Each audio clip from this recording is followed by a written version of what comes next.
하나님은 당신을 다시 만나기를 소망하십니다. 헤어지기 아쉬운 친구에게 마지막에 다음에 또 봐, see you again 이렇게 얘기하죠.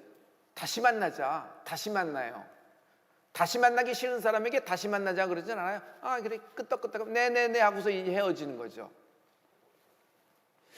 쫓겨난 아담과 하와가 그토록 원했던 것, 그토록 소망했던 것, 갈망했던 것이 뭘까요? 에덴 동산에서 쫓겨난 그날부터 여러분, 아담은 930세를 살았습니다. 단 하루도 매일매일 소원했던 것이 있으니 다시 하나님을 만나길 소원하지 않았을까요? 아담이 더 많은 풍부한 그 어떤 연봉, 그 어떤 환경, 땅에 한두 평 더 늘리는 것, 이것을 갈망한 것이 아닐 겁니다. 그가 하나님을 부르면서 하나님을 찾으면서 예배하면서 하나님을 다시 만나길 소원했잖아요.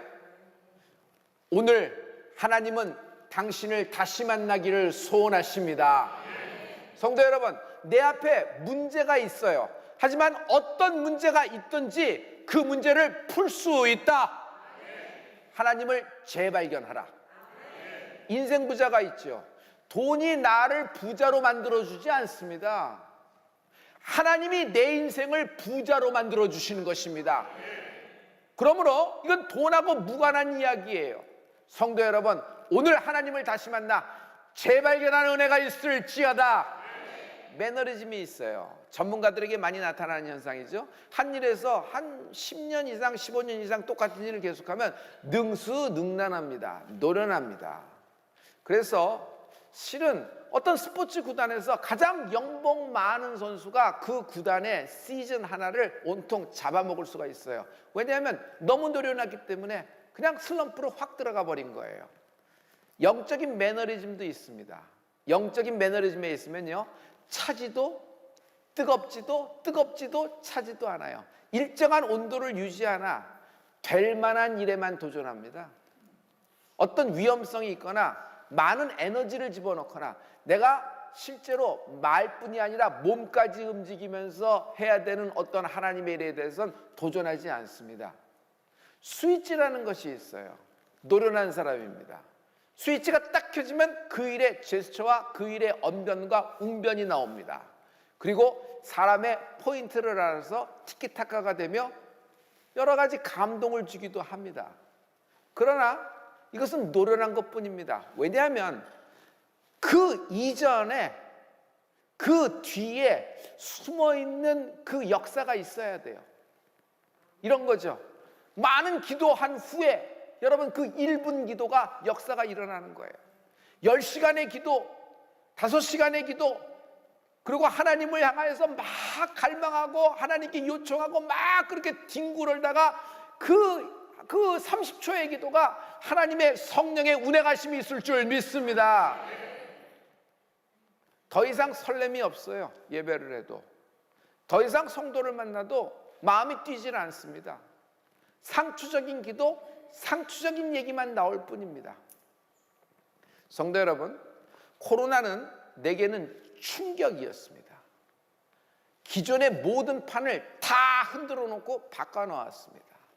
과연 코로나 이후에 내가 마지막 날 하나님 앞에 섰을 때 성전문을 닫아 걸은 내가 하나님이 상황과 환경을 이해해서 충분히 나를 받아들일 것인지, 아니면 이 모든 것을 보고 하나님이 나를 질책하시고 어떻게 하실지 두렵고 떨리기만 합니다. 지금도 마찬가지입니다. 그래서 저는 코로나 때 모든 기도가 상투적인 기도, 늘 하던 인사말 같은 기도가 다 뒤로 가버렸어요.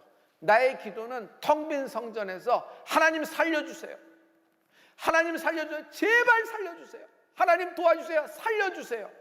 그래서 지금도 저는 하루의 성공, 하루의 승리를 오늘 내가 24시간 중에 단 1분만이라도 한 영혼을 위로했다면, 단 30초만이라도 한 영혼을 위해서 기도할 수 있었다면 나는 오늘 하루 승리한 것이다 하고 생각을 합니다. 베드로는 주님을 만났을 때 충격을 받았습니다. 그러나 그 충격으로 얼마 가지 않았습니다. 제 길로 가서 계집종 앞에 3번 개망신당하는 베드로 사도 수제자의 모습을 보지요. 그러나 예수님의 부활 이후 갈릴리에서 베드로가 예수님을 다시 만난다, 재발견한다. 바울, 그전에는 사울이라고 했죠. 그는 하나님을 잘 알고 율법에 대해서 정통한 사람이었습니다. 자랑할 것이 굉장히 많았습니다. 그러나 그가 다마스커스 가는 도중에 예수님을 만난 이후에 하나님을 재발견합니다. 성령을 받은 이후에 그는 이방인의 사도가 되어가는 모습을 볼 수 있습니다. 마가다락방에서 120문도가, 그 120문도 그 전에 예수님을 알던 사람들입니다. 승천한 모습까지도 본 사람도 있어요. 거기에는 12제자도 있었을 겁니다. 예수님과 3년 동안 동쪽 서쪽으로 가며 어떤 제자는 예수님의 무릎팍을 베고 품 안에서 잠을 잤던 사람도 있었을 겁니다. 그런데 마가다락방에서 성령을 받은 이후에 이 120문도가 하나님을 재발견합니다. 그리고 땅끝까지 이르러 증인이 되기 시작하는 은혜가 있을지어다. 성도 여러분, 오늘 하나님을 다시 만나 하나님을 재발견하는 은혜가 있을지어다. 욥기는 충격이다. 어떻게 하루에 다 날아가나? 재산이 뭐 요만큼 좀 반몇대기 있는 것 정도가 아니라 이 동방의 욥은 거부예요. 그 많은 재산, 그 많은 자녀들, 10자녀예요. 남자아이만 7, 딸만 3이에요. 그 10자녀가 한날 같은 날 납골당으로 다 들어갔습니다. 그 기업이 붕괴됐는데 회생불능입니다. 가루가 되어 사라진 것입니다. 여기에 건강까지도 날아갑니다. 여러분, 그래도 건강한 몸이 있어야지 다시 움직여서 일할 수 있잖아요. 악창이 나서 우리식으로 얘기하면 연탄재를 깨부숴 놓고 거기에 근지러우니까 몸을 뒹굴뒹굴 하면서 한탄을 하고 있습니다. 오죽하면 그의 아내가 그의 모든 일어나는 저주스러운 일을 보고 차라리 하나님을 욕하고 당신 죽으시오 라는 저주의 말까지 부어냅니다. 기가 막힌 것은 이것이 하루에 모든 것이 일어났다는 얘기입니다. 욥에게는 세 친구가 있어 세 친구가 욥의 그 불행을 보고 찾아와서 위로합니다. 여러분, 위로로 시작합니다. 격려로 시작합니다. 그런데 말을 하다 어디로 떨어지냐 하면 여러분 정죄로 가고 급기야 저주로 끝나는 것을 볼 수 있어요. 왜? 그들 세 친구가 다가와서 한 얘기는 인과응보입니다. 네가 과거에 나쁜 인을 심었으니 지금 나쁜 과를 거두는 거야. 네가 과거에 선한 인을 심었으면 지금 이런 일을 당하지 않을 거야. 선한 과가 나올 거 아니야? 지금 너의 모습이 이렇게 저주스럽고 이렇게 한탄스럽고 이렇게 불행한 일이 생긴 것은 네가 무언가 잘못됐고 네가 뭔가 비틀어졌기 때문이야. 그래서 그걸 얘기해야 돼 하면서 계속 쑤시는데 나중에는 칼로 욥의 가장 연약한 부분까지 쑤셔대면서 비수를 꽂는 것을 볼 수 있어요. 이 이야기에 대해서 욥은 뭐라고 얘기할까요? 성경을 보면요, 친구들, 나도 같은 생각이야. 그래서 나도 알고 싶어. 그래서 오늘도 하나님께 내가 부르짖어 기도하고 있는 거야. 욥은 하나님을 찾는 거예요. 하나님을 계속 도망가다가 걸린 것이 아니라 이런 현상이 생겼을 때, 이런 저주스러운 일이 생길 때 하나님을 부르는 거예요. 그런데 친구들, 내가 이렇게 하나님을 찾고 울고 불러도 하나님이 안 계셔. 하나님이 내게 안 나타나셔. 내게 알려줘. 하나님의 보좌가 어디 있는지 내게 알려줘. 내가 지금이라도 당장 뛰어가서 그의 앞에 엎드려 하나님께 고백하며 하나님이 하시는 말씀을 내가 깨달으리라. 욥이 하는 고백입니다. 여러분, 욥기 23장 3절과 5절 말씀인데요, 우리 이 말씀을 다 같이 내가 어찌하면 하나님 발견할 곳을 알고 그리하면 그 보좌 앞에 나아가서 내게 대답하시는 말씀을 내가 알고 내게 이르시는 것을 내가 깨달으리라. 나는 전에 하나님과 독대하던 사이야. 늘 하나님께, 욥이 신앙이 나빠서 생긴 문제가 아니에요. 신앙이 좋았어요, 그 전에. 그래서 늘 하나님과 교제하면서 하나님께 예배드렸던 사람이에요. 그래서 하나님의 보좌가 어딘지 알고 있어요. 그런데 거기 갔는데 하나님을 만날 수가 없는 거예요. 내가 하나님을 발견할 수가 없어. 도대체 하나님을 어디서 발견해? 하나님 발견할 곳을 내게 가르쳐줘. 내가 아무리 불러도, 하나님의 이름을 불러도 하나님은 내게 대답치 않으신다. 욥은요, 충격을 받았습니다. 욥의 충격이 뭔지 아세요? 재산 날라가고 자녀 날라가고 건강 날라간 것이 충격이 아닙니다. 하나님이 자기의 부르짐에 대답 안 하는 것이 이 사람의 충격이에요. 버림받은 느낌, 방치된 느낌. 그런데 성도 여러분, 이런 일은 3000년 전에 고대 근동에 욥이 사는 동네에 욥만 있었던 것이 아닙니다. 지금 현재를 살고 있는 우리에게도 이런 일의 케이스가 굉장히 많아요. 심지어 예수 믿는 우리에게 이런 일이 많이 생기는 것을 볼 수 있어요. 왜 하필 나예요, 하나님? 왜 이런 때에 왜 그래요? 하나님, 아니 뭐 그래도 내가 하나님께 뭐 부인하고 뭐 이렇게 하나님을 저주하고 이런 일은 없잖아요. 내가 뭘 그렇게 잘못했는데 이 정도까지 하나님, 이건 수습이 불가능합니다. 도대체 내게 대답을 해주세요. 속 시원히, 내가 원인이라도 속 시원히 이유라도 알면은 내가 좀 시원할 것 같아요. 하나님 가르쳐 주세요. 그러나 하나님은 욥의 이 고통 어린 울부짖음에 답하지 않으십니다. 사라져버리십니다. 얼굴을 숨기셨어요. 아무리 몸부림치고 아무리 하나님을 부르고 찾아도 하나님을 발견하지 못하는 겁니다. 하나님을 발견하지 못하는 겁니다. 성도 여러분, 여기서 오늘의 펀치라인입니다. 성경은 지금 인간이 당하고 있는 고통의 이유를 알려주는 것이 목적이 아니다. 성경은, 하나님의 말씀은 하나님이 누구인가를 알려주는 말씀이다. 그러므로 내가 원하는 답을 찾는 것이 성경에 있는 것이 아니라 인간의 고통의 이유, 그리고 내가 왜 이렇게 되는지를 찾는 것이 아니라 하나님이 누구신지 다시 만나고 하나님이 누구신지를 재발견하게 될 때 여러분의 인생에 큰 하나님의 부유와 은혜와 은총과 평강이 넘칠 줄 믿습니다. 고통 속에서, 이런 고통 속에서 욥은 이야기하다가 자신도 모르게 진짜가 나오기 시작한다. 진짜가 나오기 시작한다. 그런데 하나님은 욥에게서 나온 그 진짜 신앙 고백을 기억하시고 기록하셨습니다. 그리고 욥기 42장에 보면, 맨 마지막 장에 보면 이것을 갚아주신다. 지금부터 3000년 전 이야기예요. 3000년 전 이야기예요. 욥에게서 나온 진짜가 나오는 모습을 볼 수 있어요. 23장 10절의 말씀입니다. 이 말씀은 여러분 다 같이 큰 소리로 선포하기를 원합니다. 다 같이. 나의 가는 길을 오직 그가 아시나니 그가 나를 단련하신 후에는 내가 정금같이 나오리라. 아멘. 아멘. 아멘.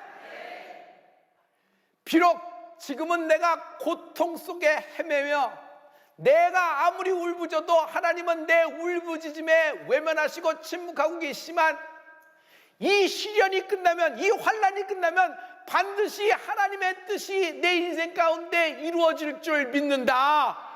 그때는 나 욥은 정금같이 나아가리라. 정금같이 나아가리라. 욥이 어떤 기적을 보고 이런 고백을 하는 것이 아닙니다. 욥이 어떤 현상에서 뭔가 뒤집어지고 뭔가 실마리가 잡혀서 뭔가 기업이 살아나는 듯한, 뭐 어떻게 뭐 이렇게 돈이 들어오는 듯한 느낌을 받아서 이런 것이 아닙니다. 그 고통 속에서 나온 그의 진짜 본심, 그 신앙 고백이 나오는 겁니다. 근데 하나님은 이 이야기를 그대로 성경에 적어 놓으시고 오늘 살고 있는 우리에게도 같은 은혜를 주고 있는 줄 믿습니다. 할렐루야. 할렐루야. 마침내 커튼이 확 걷혀버립니다. 그리고 하나님이 욥에게 나타나십니다. 욥기는요 1장부터 42장까지 돼 있어요. 영적 분량이 적어요, 많아요? 너무 심할 정도로 많지 않아요?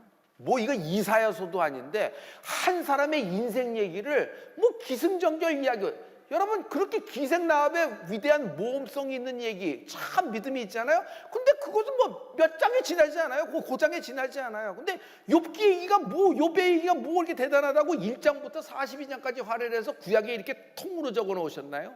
이건 뭔가 있는 겁니다. 여러분 37장까지 하나님이 욥의 대답에 욥의 응답 원하는 것에 대답지 않으세요. 근데 38장에 들어서 갑자기 하나님이 커튼을 확 젖히고 숨어있던 하나님이 커튼을 젖히고 욥에게 자기 자신을 나타내신다. 욥에게 하나님 자신을 계시하신다. 할렐루야. 욥은요 하나님께 질문했습니다. 하나님께 자기의 고통의 이유에 대해서 계속 물으면서 질문했는데 하나님은 욥이 원하는 대답을 해주시는 대신에 하나님 자신이 누군지를 욥에게 말씀하시는데 도리어 욥에게 질문하시는 하나님을 볼 수 있어요. 여러분 지금 욥에게 하는 질문이 오늘 나에게 우리에게 하는 질문입니다. 여러분 욥기 38장 4절과 5절의 말씀이에요. 내가 땅에 기초를 놓을 때에 내가 어디 있었느냐? 내가 깨달아 알았거든 말할지니라. 누가 그 도량을 정하였었는지, 누가 그 준승을 그 위에 띄었었는지 내가 아느냐? 하나님이 욥에게 이걸 질문하시는 거예요. 욥, 우주의 도량을 알아? 땅의 기초를 알아? 땅의 파운데이션. 네가 땅의 기초를 본 적이 있어? 이걸 누가 띄워놨어? 누가 띄워놨는데 이게 어떻게 제자리에서 계속 똑같은 자전과 공존을 해서 움직여? 누가 시간을 창조했어? 내가 이런 준승과 도량을 띄워놨을 때 넌 어디 있었어? 태어나지도 않았죠? 태어나지도 않았죠? 그래서 욥이 이것을 듣고서 어떻게 돼요? 입틀막 유구무원이에요. 37장까지 그렇게 하나님을 잡고 하나님 가르쳐주세요 가르쳐주세요 그렇게 막 달리시다가 욥이 입을 탁 가리우고 욥이 회개를 시작합니다. 이거예요. 여러분 욥은 1장에서 엄청난 충격을 받았습니다. 근데 그 충격은요 욥을 죽이기도 욥을 멸망시키는 충격이 아니라 욥을 다시 한번 끌어올려 정금 같은 판에서 정금 같은 신앙으로 나타내기 위한 하나님의 축복이며 예정된 계획임을 선포합니다. 할렐루야, 할렐루야. 오늘 여러분 하나님을 재발견하게 되는 은혜가 있을지어다. 그리고 욥기 38장 8절과 10절 11절에 하나님은 바닷물에 대해서도 얘기하십니다. 여러분 우리 이 말씀을 다 같이 한번 해요. 다 같이. 바닷물이 태에서 나옴같이 넘쳐 흐를 때에 문으로 그것을 막은 자가 누구냐? 기한을 정하여 문과 빗장을 베풀고 이르기를 내가 여기까지 오고 넘어가지 못하리니 내 교만한 물결이 여기 그칠지니라 하였었노라. 욥 알면 얘기해 줘봐. 바닷물이 있는데 바닷물이 왜 땅을 덮치지 못하는 줄 알아? 내가 그것을 한계를 정해놓기 때문이야. 바닷물을 막는 문이 있어. 그것을 열고 닫으면서 조절하고 해안선이라는 것이 있죠. 그 경계를 세우신 분이, 땅과 바다의 경계를 세우신 분이 하나님이세요. 교만한 물이 땅을 덮치지 못하도록, 땅에 사는 인간을 보호할 수 있도록 땅을 덮치지 못하도록 제한 픽스시키고 세팅시키신 분이 누구예요? 그분이 창조주 하나님이십니다. 하나님은 나중에 이런 말씀을 하세요. 까마귀가 왜 울고 다니는 줄 알아? 먹을 것을 찾아 헤매는 거야. 배고픈 까마귀가 울면서 먹을 것을 찾아 헤매는 거야. 그 먹을 것을 못 찾아 울며 헤매고 다니는 까마귀 새끼에게 먹을 것을 자는 자가 누군 줄 알아? 욥이 할 말이 없어요. 거기에 무슨 얘기를 하겠어요? 여러분, 욥이 그토록 알기 원했던 게 뭐예요? 자기가 당한 현실의 고통, 고난, 이거 도대체 언제까지 평생 이러고 살아야 됩니까? 나는 왜 이래야 됩니까? 죄 때문입니까? 그럼 무슨 죄 때문입니까? 아니면 뭘 좀 알고나 당하십시다. 왜 하필 납니까? 하나님 잘 나가다가 왜 숨으셔서 말씀도 안 하십니까? 날 버리신 겁니까? 하나님 실망했습니다. 하나님 저도 제 마음대로 살아야 되는 겁니까? 그러나 핵심은 이겁니다. 그런 인생의 고난과 원인을 가르쳐주는 것이 아니라 하나님의 핵심은 하나님 자신을 계시하시는 것이다. 나는 창조주요, 나는 구원주요, 나는 심판주요, 나는 너를 다시 만날 재림주 예수님을 찬양합니다. 성도 여러분, 이 온 우주와 만물을 창조하시고 다스리시는 분이 나의 하나님 되십니다.